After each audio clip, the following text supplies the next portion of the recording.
안녕하십니까. 자, 노동시장로 2010년 3회 문제입니다. 자, 61번 보시게 되면 실업급여 효과에 대한 설명으로 가장 적합한 것은 자, 노동시간은 단축시키고 경제활동 참가도 감소시킨다. 두 번째, 노동시간을 늘리고 경제활동 참가도 증대시킨다. 세 번째, 노동시간의 증감은 불분명하지만 경제활동 참가는 증대시킨다. 네 번째, 노동시간, 경제활동 참가 모두 불분명하다. 자, 그러면 실업급여라고 하는 것을 우리가 조금 얘기 좀 해볼게요. 우리 실업급여라고 하는 것은 급여라고 하는 것은 조건이 형성되어야만 지급되는 방식이 급여라고 보시면 돼요. 자, 그러면 우리 실업급여를 받게 되는 조건이 뭐냐면 이건 아마 직업정보 시간에 배우시게 될 텐데 18개월 중에서 180일 이상을 고용보험에 가입이 되어 있는 경우에만 지급을 하겠다 합니다. 자, 그 다음에 자발적 퇴사가 아니어야 돼요. 그 다음에 징계 사유한 퇴사도 아닐 때 이때 지급하죠. 그 다음에 구직의 의사가 있어야 되고 구직 활동을 해야만 지급하는 방식이 실업급여라고 한다면 자, 실업급여를 지급하게 되면은 노동시간에 대해서 증감에 대한 것은 예측할 수가 없습니다. 그런데 경제활동의 참가는 증대되겠죠. 아, 퇴사를 하고서 그냥 내가 자발적이 아니라 비자발적으로 퇴사했다고 하더라도 우리 그냥 나 그냥 일 좀 안 하고 좀 쉬어야지 라고 생각할 수 있겠지만 실업급여를 받아야 될 때 구직의 의사가 있어야 되고 구직활동을 해야만 지급하는 방식이라면 이 사람들은 실업자로서 다시 취업해야 되겠다는 의지를 보이지 않으면 실업급여가 지급되지 않겠죠. 자, 그렇다면 경제활동에 대한 참가는 증대되는 게 맞겠죠. 자, 답은 4번으로 보셔야 되겠죠. 자, 다음 중 노동자의 조직력을 가장 강화시킬 수 있는 샵제도는 그랬어요. 자, 첫 번째, 클로즈드 샵, 두 번째, 에이전시 샵, 세 번째, 오픈 샵, 네 번째, 메인테넌스 샵. 자, 클로즈드 샵은 조합원만이 근로자가 될 수 있어요. 자, 이게 클로즈드 샵이죠. 에이전시 샵은 조합원의 권리는 주지 않습니다. 그렇지만 조합비는 받아요. 이게 에이전시 샵이죠. 오픈샵은 조합원의 신분과 상관없이 채용도 가능하고 조합에 대한 가입도 자유롭게 할 수 있는 것이 오픈샵이죠.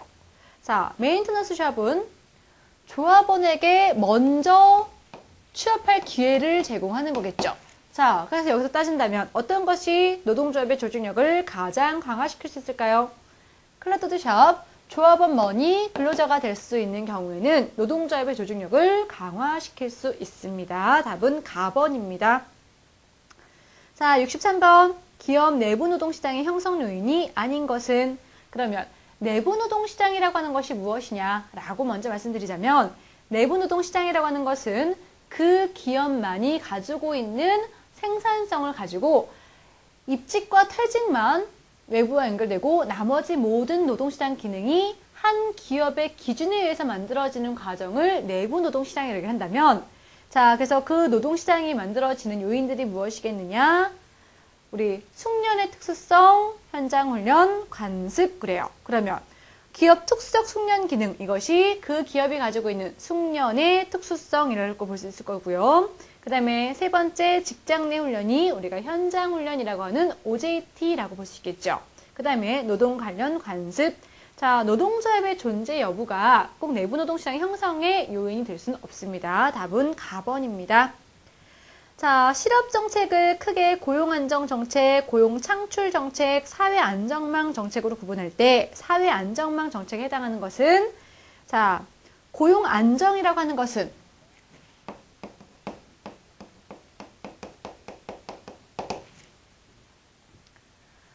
기존의 근로자들이 어떤 고용의 감원이나 구조조정 없이 계속해서 유지가 되는 부분들을 얘기할 수 있는 것이 고용 안정일 것이고요. 자, 그 다음에 고용 창출은 새롭게 일자리를 만들어내는 것이 고용 창출이에요. 그 다음에 사회 안정망은 지금 어떤 사회적 빈곤을 방지하는 기능을 얘기한다면 이것은 어떤 것이겠느냐? 실업급여를 지급하는 방식이겠네요. 자, 64번의 답도 가번입니다. 자, 다음 중 실업률에 관한 설명으로 틀린 것은 자, 다른 조건이 일정한 경우 실망 노동자 효과가 발생하게 되면 실업률은 줄어든다. 자, 다른 조건이 일정한 경우 실망 노동자 효과가 발생하게 되면 실업률은 줄어든다. 왜 줄어들까요? 자, 실망 노동자라고 하는 것은 우리 경기 침체 시 경제 활동에 참여하고 있던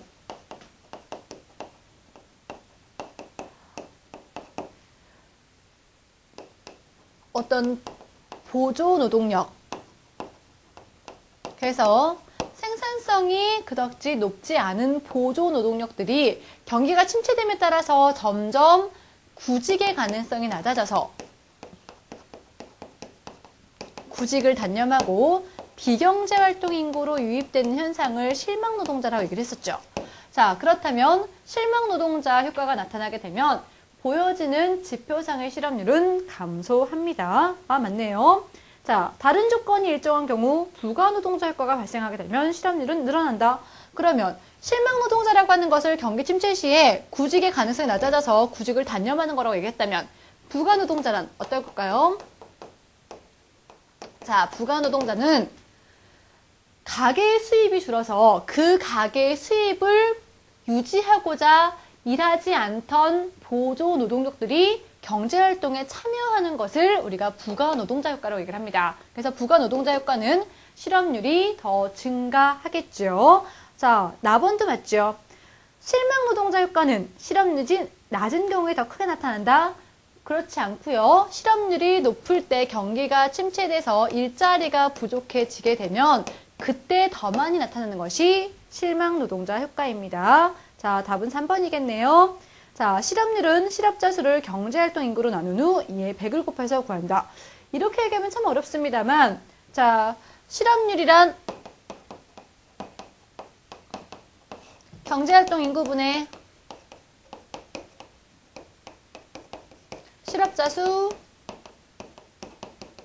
곱하기 100. 자, 그렇다면 이것을 풀어 쓴 거와 맞겠죠. 답은 3번이 틀린 거겠네요. 자, 66번 보시게 되면 3번이라고 하면 헷갈리시겠어요? 4번입니다. 자, 66번에 보시면 경기적 실업에 대한 대책으로 가장 적합한 것은 그럼 경기적 실업이 뭐냐? 우리 비자발적 실업 중에 경기적 실업이 있었고 구조적 실업이 있었고 잠재적 실업이 있고 그 다음에 계절적 실업이 있겠죠. 자, 그 중에서 경기적 실업이라고 하는 것은 경기가 침체되면서 불황기에 나타날 수 있는 유효 부족 실업이 경기적 실업이에요. 자, 그러면 경기적 실업이라고 하는 것은 우리가 유효 부족 실업, 유효 수요 부족이겠죠. 유효 수요 부족 실업이라고 하는 것인데, 자, 그럼 경기적 실업을 우리가 조금 완화시킬 수 있는 것은 우리 경기가 이렇게 올라갔다가 침체되고 다시 올라갈 수 있는 상태에서 만들어질 때 이 상태에서 나타나게 되는 실업이 경기적 실업이라는 거죠. 자, 그럼 빨리 저점 찍고 올라갈 수 있게끔 도와주는 방식이 있으려면 어떻게 하면 좋을까요? 자, 그럼 일자리를 만들어주는 거겠죠? 자, 그럼 일자리 창출이라고 하는 것은 일자리라고 하는 것이 유효 수요를 얘기한다면 우리 유효 수요를 확대시키는 것이 경기적 실업의 가장 대표적인 대처 방안이라고 보시면 되겠네요. 답은 나번 유효 수요의 확대입니다. 자, 67번 후변 굴절형 노동 공급 곡선에 대한 설명으로 옳은 것은 임금이 일정 수준 이상으로 오르면 임금이 오를수록 노동 공급이 감소하게 된다. 네, 맞죠? 임금 변화의 대체 효과가 소득 효과보다 클 때 임금과 노동시간 사이에 부의 관계가 나타나는 것을 말한다. 조금 이거 한번 그려볼까요? 이거 그려보면 조금 확실하게 아실 것 같은데, 자, 이런 문제가 나왔을 때는 그냥 넘어가지 마시고 후반굴절 곡선의 모형을 그려서 한번 생각해 보시기 바랍니다.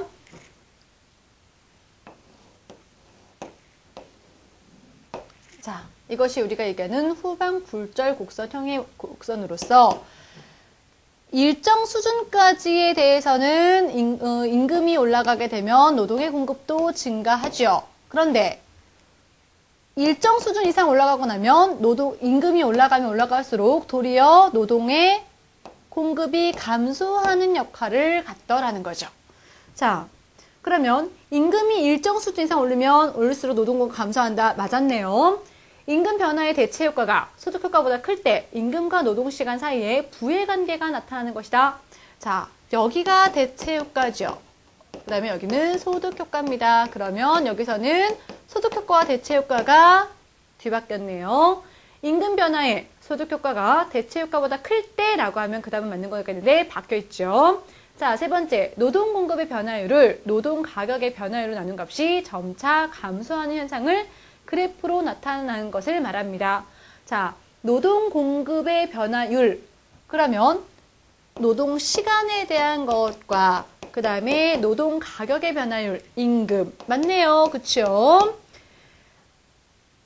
자, 그런데 점차 증가하게 되는 현상과 이제 점차 감소뿐만 아니라 증가도 하고 감소도 하고 하는 것이기 때문에 얘도 틀렸네요.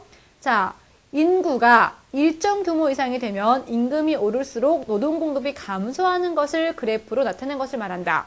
자, 이것은 인구의 일정 규모가 아니라 임금에 대해서 임금이 일정 수준까지 올라가고 나면 공급하는 인구가 감소할 수도 있고 줄어들 수도 있는 것을 그래프로 나타낸 것이기 때문에 틀렸네요. 답은 1번만 맞습니다. 가번만 맞습니다. 자, 68번에 보시면 보상적인 임금 격차 이론에 대한 설명으로 틀린 것은 자, 위험한 직업에는 높은 임금이 지급되는 것이 일반적이다. 정부의 안전에 관한 규제가 항상 근로자에게 이익이 되는 것은 아니다. 자, 어떤 거가 가번에 대한 것이 맞죠. 위험한 직업에는 높은 임금이 지급되어야만 양질의 노동력을 같이 제공받을 수 있고 우리 입장에서 조금 어려운 일을 한다고 했을 때는 임금이 조금 높으면 그 일을 하는데 할 수도 있겠죠. 근데 똑같은 임금을 지급받는다면 절대로 더 어려운 일은 안 하려고 하겠죠. 자, 정부의 안전에 관한 규제가 항상 근로자에게 이익이 되는 것은 아니랍니다. 어떤 의미냐면 자, 가번이 예를 대변하죠. 위험한 직업에는 높은 임금이 지급되는 것이 일반적이다. 근데 안전에 대한 것을 규제해버리면 그래서 이만큼을 안전을 하게끔 해라 라고 하게 되면 근로자가 더 많이 받을 수 있는 임금은 그렇게 받지 못한다가 되겠죠. 이것도 맞는 답이겠죠. 보상적인 임금 격차가 적절하게 기능한다면 위험하고 더럽고 어려운 3D 업종의 구인난도 해소될 수 있다. 맞죠? 자, 조금 어렵고 조금 힘들고 조금은 더러워도 임금을 많이 받는다면 그 일을 감수할 수 있더라는 거죠. 그런데 임금이 같거나 더 작게 되면 그 일을 절대로 안 하려고 하겠죠. 자, 기업의 산재 위험에 관한 도덕적 해이는 산재보험에 의해서 치유될 수 있다. 자, 기업의 산재 위험에 대한 도덕적 해이를 산재보험으로 치유하는 건 아니겠죠. 자, 그래서 우리가 산재보험이라고 하는 것도 산재 비율에 따라서 보험료를 달리하는 이유들 중에 하나가 산재보험 때문에 그 기업이 가질 수 있는 도덕적 해이가 그것을 방지하기 위한 어떤 그런 방식이라고 보시면 됩니다. 그래서 기업의 산재 위험에 대한 도덕적 해이는 산재보험에 의해서 치유될 수 있지는 않습니다. 자, 답은 라번입니다. 자, 다음 중 경쟁 노동시장 모형의 가정으로 틀린 것은 첫 번째, 노동자 개인이나 개별 고용주는 시장 임금에 아무런 영향력을 행사할 수 없다. 맞죠? 자, 나번 노동자의 단결 조직과 사용자의 단결 조직은 없다. 이것도 맞습니다. 우리 경쟁 노동 모형 시장에서는 노동조합이라든가 사용자의 단결 조직을 갖고 있지 않다라고 보는 거죠. 자, 세 번째, 모든 직무의 공석은 내부 노동시장을 통해서 채워지는 것이 아니라 외부 노동시장을 통해서 채워진다라고 보셔야 됩니다. 자, 완전 경쟁 시장이라고 하는 것이 우리가 돌고 만들어져서 어떤 개별 기업이라든가 어떤 근로자의 선호에 의해서 만들어지는 것이 아니라 시장의 가격에 의해서만 만들어지는 것이 완전 경쟁 시장이에요. 그래서 이 안에서만 자기네들끼리만 해갖고 여기서만 어떤 노동시장의 기능이 만들어지고